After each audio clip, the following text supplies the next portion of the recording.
it's Charles Fockaert on February 22nd, 2018. I welcome all of you. Thank you for watching, subscribing, sharing these videos, and supporting this channel. It's George Washington's birthday. And you know, he was, compared to the men we have now in this country, he was a leader. I'm not going to go into that. This video is not on that. This video is on a short review on To Kill a Mockingbird. And I'm also going to go into a little bit about the 100 best-selling books of all time.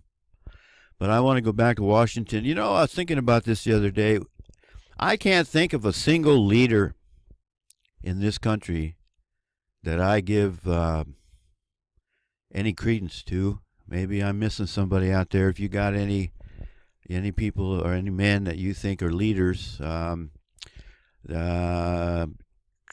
Trafficant, Jim Trafficant was a leader, but he's no longer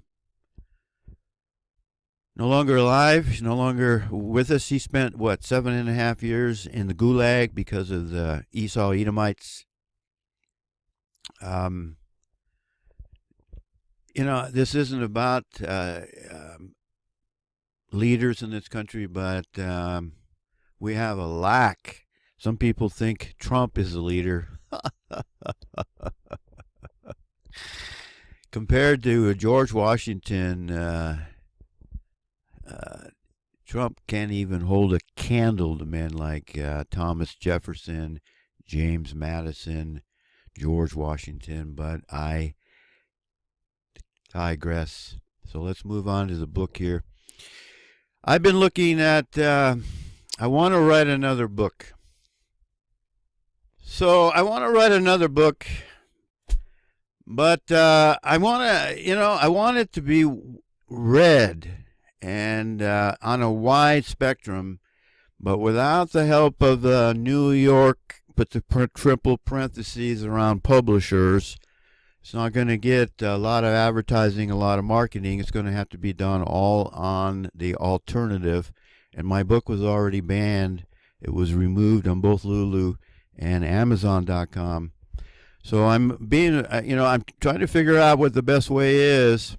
So I've been looking into the books, the book sphere, if you will, the whole, what's all entailed in book publishing, book writing, how to get your book to the wide market.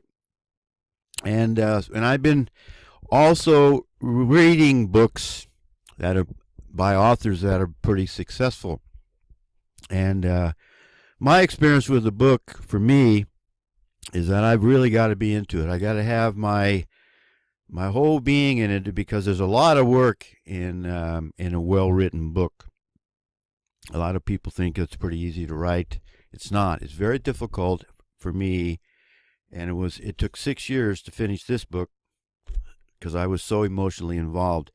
And I want to write another book, and if it's going to take that much effort and that much time and that much energy, I want it to pay off as much as possible. So I've been reading books with the idea of learning from the author about how they write and what they write about and their technique and their building character and their plot and their theme and their story development and the pace and the suspense and, you know, the whole thing.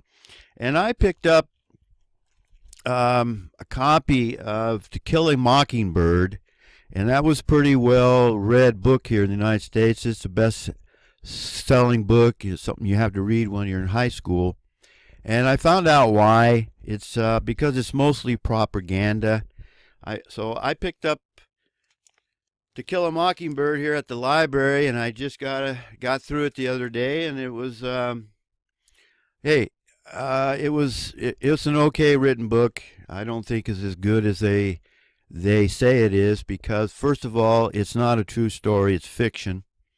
And basically the story is about a white attorney with two children, Jean Lewis and Jem, Jem, and the perspective from the young girl, Jean Lewis, whose nickname is Scout, and what they're going through and their thinking and their attitude and how they see what's going on in this small town in the South, deep South, during the 1930s, during the Depression.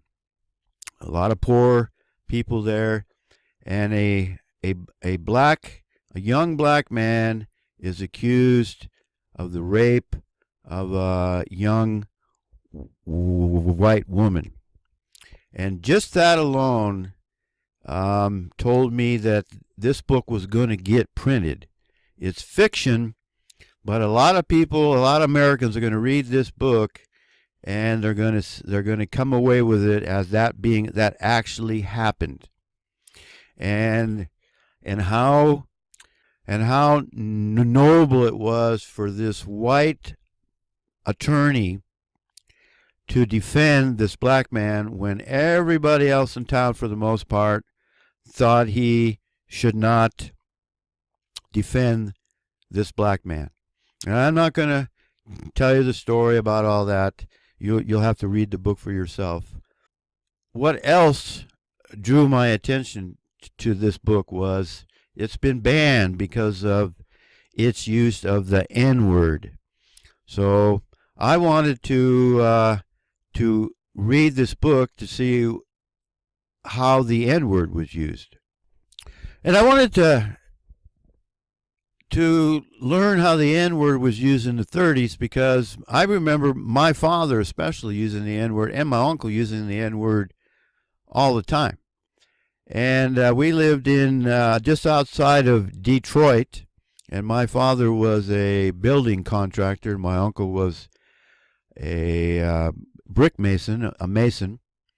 And they used to hire those people that we use the N-word for.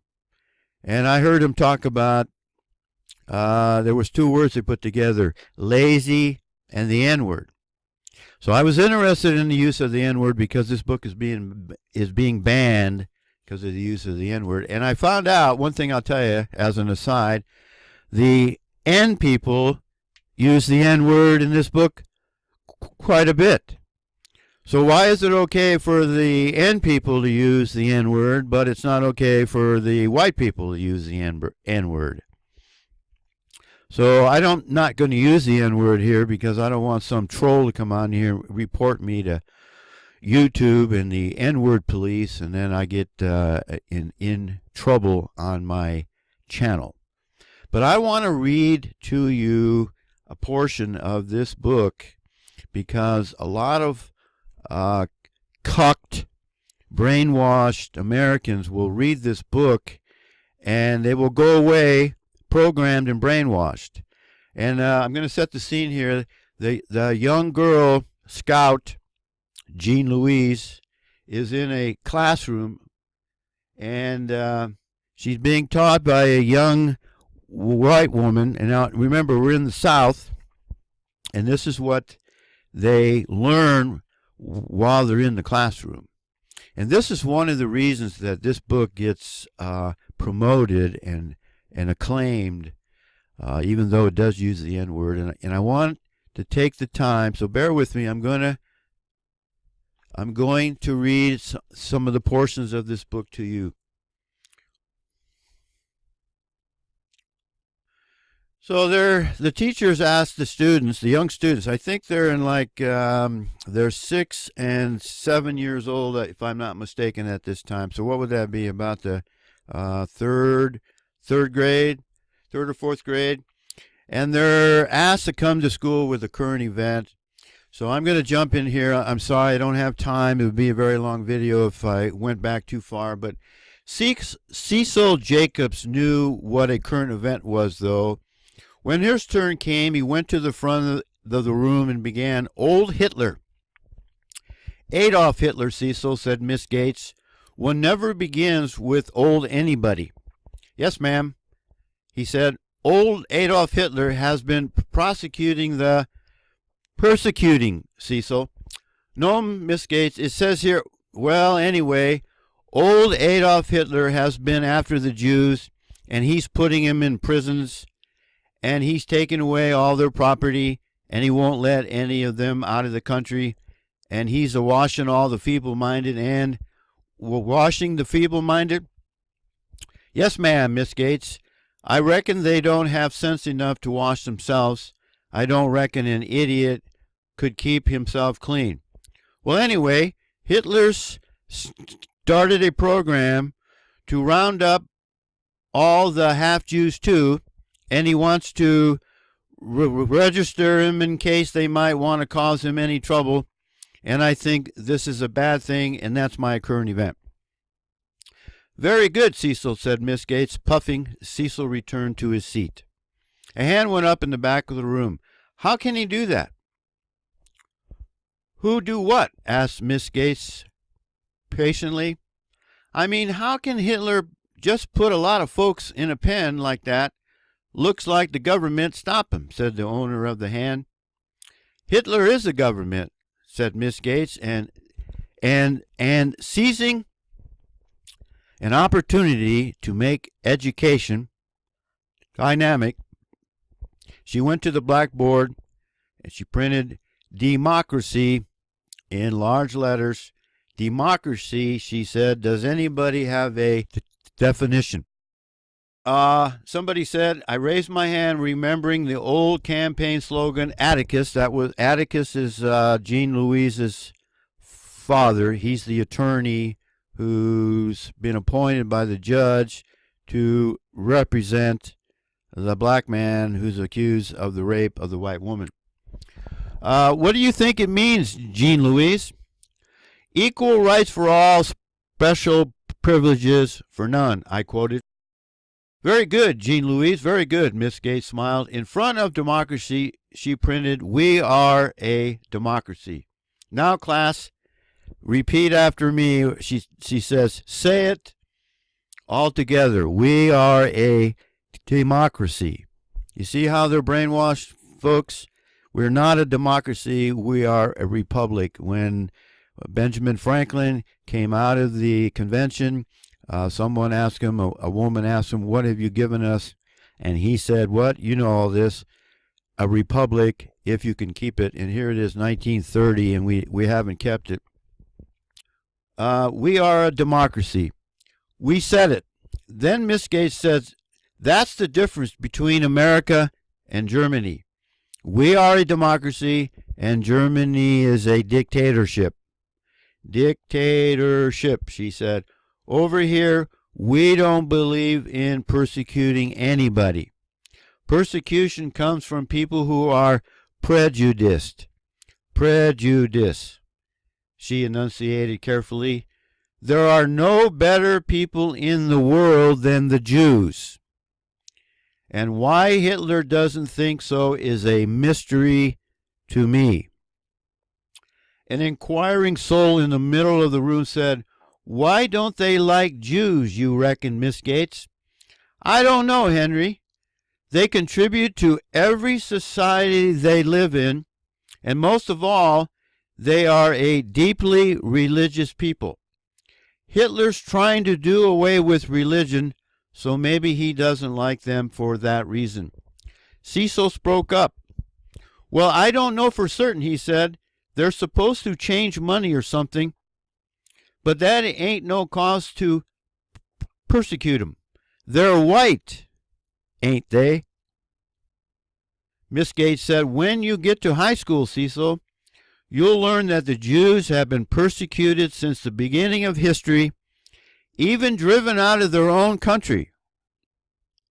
It's one of the most terrible stories in history. Time for arithmetic, children. As I had never liked arithmetic, I spent the period looking out the window. And I'm not going to go on, but there's another whole page where they brainwash the reader about Adolf Hitler. People, millions of Americans and high school students are required, it used to be, are required to read To Kill a Mockingbird, to program them as to why you're not supposed to be, quote, prejudiced against black people. And but they go away with, towards the end of the book, this is on page 282, 83, and the book's only 311 pages. So right near the end of the book, all these Americans and other people around the world who read this book, they get the Hitler programming. The Jews are what? They contribute to every society they live in, and most of all, they are a deeply religious people. They read the Talmud. Do they? Are we talking about the Judaism is communism? Communism is Judaism. And then Hitler's trying to do away with religion. You know, no, he wasn't. He didn't. He wasn't trying to do away with religion. But anyway, you got it. You know, if you don't understand history and how the Jews have changed history to suit their needs, that they're persecuted people for no reason whatsoever, and the New York Esau Edomite publishers, those are the kind of books that get printed, and those are the kind of books that get published, and those are the kind of books that get promoted. And a fellow like me that wants to expose the system for what it is, telling the truth, there's no way my book and other books like it are going to get printed. And before we go, I want to go show you one more thing I found out on the best selling books and what gets sold and what gets promoted and what gets published. And if you have any doubt, if you have any wonder why this world is in such bad shape, just take a look at the top 100 books on the best sellers list, and what the people, our race, the people who read books, they don't watch the Esau Edomite movies in Hollywood and Talmud vision. Then they go to the books and they get the same thing in written form, and you wonder why the world we live in is so messed up. So let's go have a look at the books people read, shall we? So in my search for the best-selling books of all time, I ran across this on one of the pages, and it says, is 50 Shades of Grey really the UK's best-selling book? See how it compares to the top 100 bestsellers of all time. So it says here that 50 Shades of Grey is Britain's best-selling book ever, according to the publishers at least, but how does it compare? Publisher Cornerstone, part of Random House, announced this week that the erotic novel has sold in excess of 5.3 million copies in print and ebook, more than the Highway Code or Dan Brown's The Da Vinci Code. The book has remained in the top slot in the UK bestseller list for the 16th week running. The second and third books, 50 Shades Darker and 50 Shades Freed, are also selling fast, with UK sales of 3.6 million and 3.2 million respectively.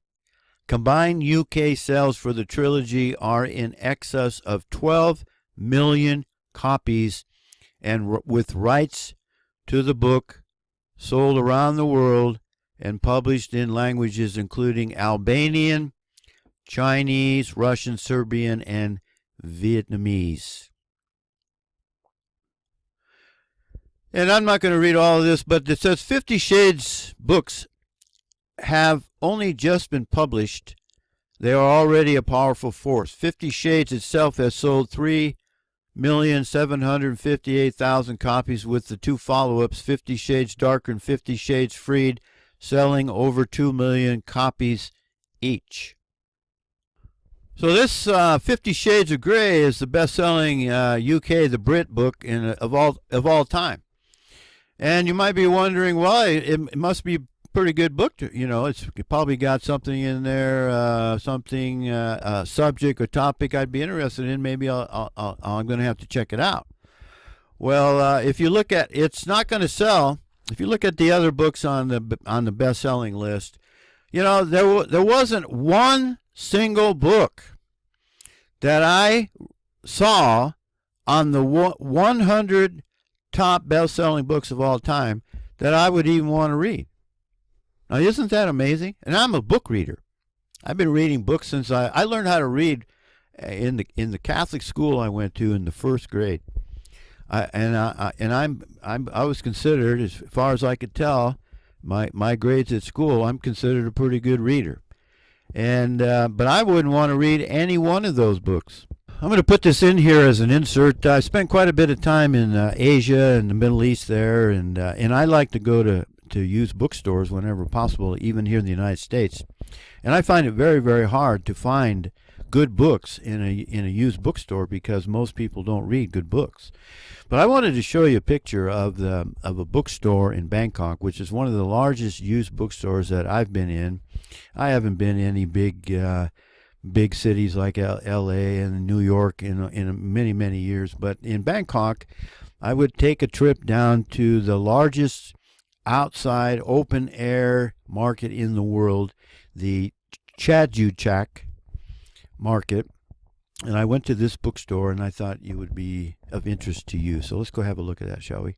So here we are in that bookstore, and there were a lot of books here, and but dictionaries and encyclopedia type books, and a lot of how-to books, etc., and a lot of fiction and nonfiction.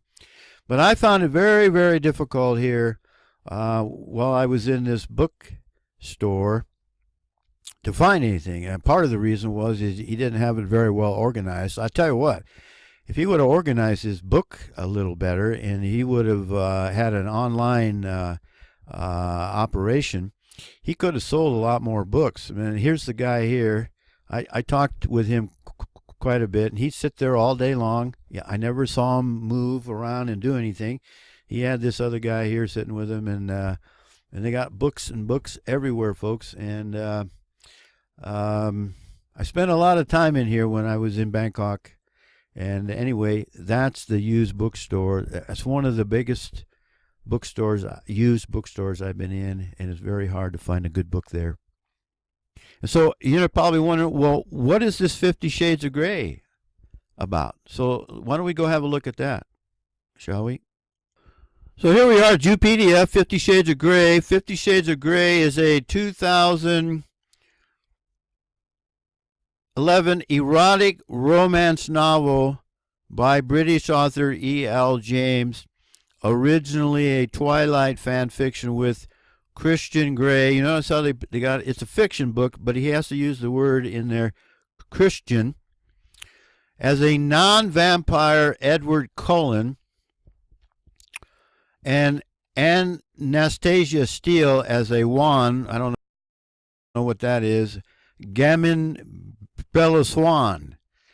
It is the first installment in the 50 Shades trilogy that traces the deepening relationship between a college graduate, Anastasia Steele, and a young business magnate, Christian Grey.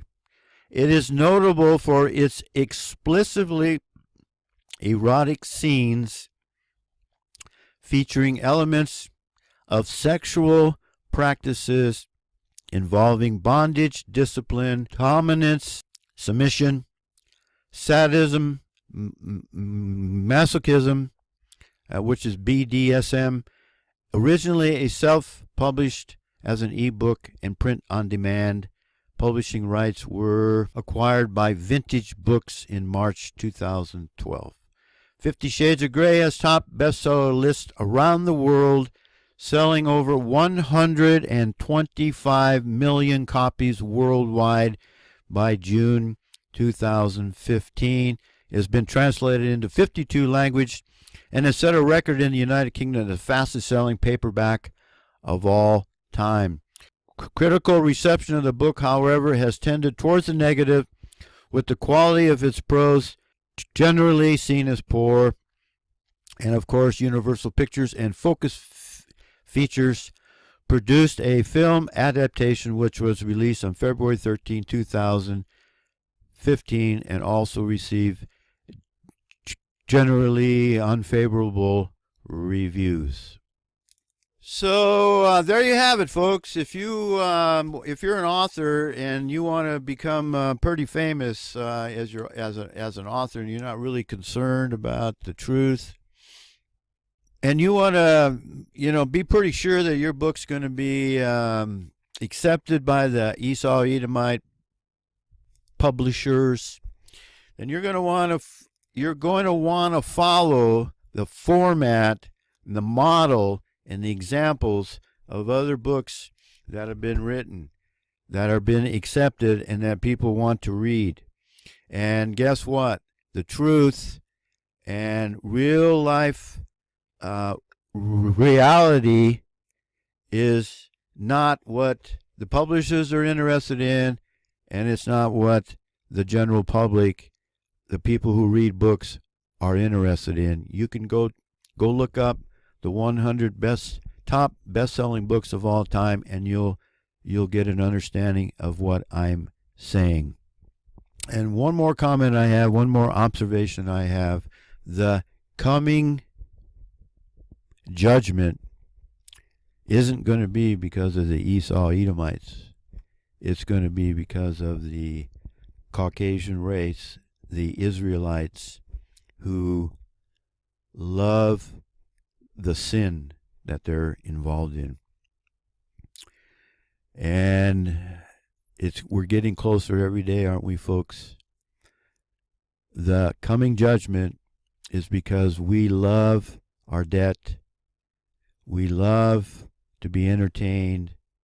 We love the erotic novels. We love our sin. We love it. We love our slavery. We love